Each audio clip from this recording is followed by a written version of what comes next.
రైతుల కళ్ళలో నీళ్లున్నాయి కానీ పొలాల్లో నీళ్లు లేవు. సాగునీరు లేక పంటలన్నీ ఎండిపోతున్నాయి. అన్నదాతల గుండెలు మండిపోతున్నాయి. బీఆర్ఎస్ పాలనలో పండగలా మారిన వ్యవసాయం కాంగ్రెస్ రాగానే దండగా అయిపోయింది. మార్పు మార్పు అంటూ ఊదరగొట్టిన కాంగ్రెస్ చివరికి రైతుల జీవితాలను ఆగం చేసింది. ఆదుకునే ఆశాకిరణం కోసం తెలంగాణ రైతన్న ఆశగా ఎదురు చూస్తున్నాడు. ఇప్పుడు अभी किसानों के लिए पानी देने के लिए नहीं है, इसीलिए हम अग्रिकल्चर हम अलर्ट करते रहे किसानों को, भाई अभी इस बार पानी नहीं मिलने वाला है. రైతులకు నీళ్లివ్వలేమంటూ చేతులెత్తేసేందుకేనా ముఖ్యమంత్రి పదవి? నీరు నీరు నీరు రైతు కంట నీరు చూడనైన చూడరెవ్వరు.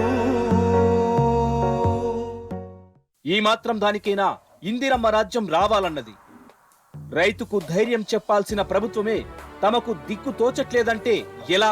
పంటలకు ఆ దేవుడే దిక్కని సాక్షాత్తు ఒక మంత్రే అసమర్థతను చాటుకుంటే ఇంకెవరికి గోడు చెప్పుకోవాలి? దేవుడి మీద భారం వేయడానికైనా వీళ్లంతా మంత్రి పదవుల్లో కూర్చున్నది. మొన్నటి వరకు ఎట్లుండేది తెలంగాణ? దర్జాగా ఇంటి ముందే నల్లా, ఎప్పుడు తిప్పినా నీళ్లే. కాని ఇప్పుడేమైంది?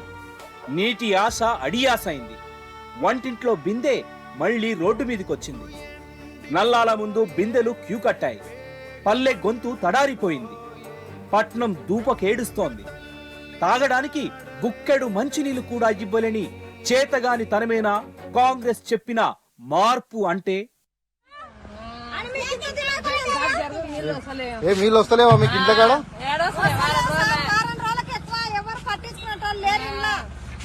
ఏమో మరి కాంగ్రెస్ గెలిస్తే మీకు అందులో నీళ్ళు ఇంటికే వస్తాయి. ఏమో కేసీఆర్ ఉన్నప్పుడు ఇట్లా వచ్చేదా?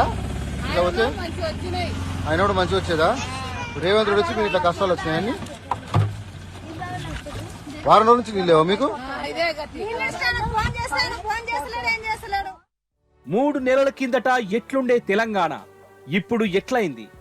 అపర భగీరథుడి పాలనలో ఒక్క ఎకరమైనా ఎండిందా? మరి ఇప్పుడు పొలాలన్నీ ఎందుకు ఎండిపోతున్నాయి? ఇవాళ రైతు పేగు ఎందుకు మండుతోంది? అన్నదాత గుండె ఎందుకు రగిలిపోతోంది? ఎవరు వస్తున్నారు ఇప్పుడు ముందల? మా పరిస్థితి ఎవరు పెడుతున్నారు మాకు ముందల? మా బస్ స్టాండ్ కాడికి వచ్చింది మా బతుకు. ఊరి కాడికి వచ్చింది మా బతుకు.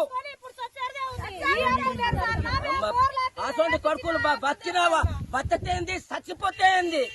8 దినాల దాకా గుట్ట మీద పచ్చగా చెప్పిస్తా అన్నాడు. గుట్ట మీద పచ్చగా చెప్పించిండు కేసీఆర్ సారు. నిరంజన్ రెడ్డి ఇన్నొచ్చి ఆడకడి నుంచి నెల తెచ్చి మాకు ఇచ్చిండు. మేము కైగా బతికినాం. సంవత్సరానికి 3-4 లక్షల పంట పండుతున్నాయి. ఈ ఏడు 8 ఎకరాల భూమి 3 లక్షల రూపాయలు పెట్టిన 3 లక్షల రూపాయలు పాడైపోయినాయి.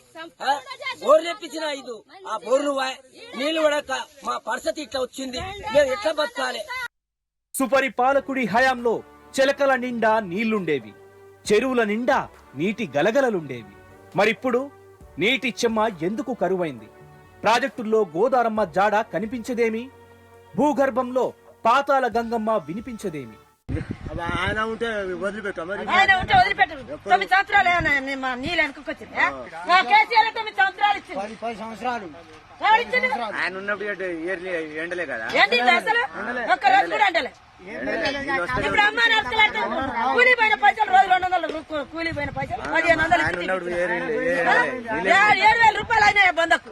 కేసీఆర్ ఉన్నప్పుడు ఎంత ఆనందం. బయటికి రాని వాళ్ళు గెలిచి నీళ్ళు ఎప్పుడు మమ్మల్ని అమ్మ నరకలు ఆడుతాడు. సిగ్గుసేరా ఉండాలి కొంచెం.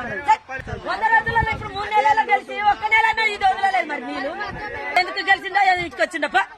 ఒకటా రెండా? ఎన్నెన్ని అరిగోసలు! వరి చేళ్లన్నీ నీళ్ల కోసం నోళ్లు తెరుచుకున్నాయి. రైతుల గుండెలు నిట్ట నిలువునా బీడువారుతున్నాయి. సాగునీటిపై ఆశ ఎండిపోయింది. బోర్వెల్ లారీ పంటలను తొక్కేసుకుంటూ పొలాల మీద దాడి చేస్తోంది. ఈ దుస్థితికి కారణమెవరు?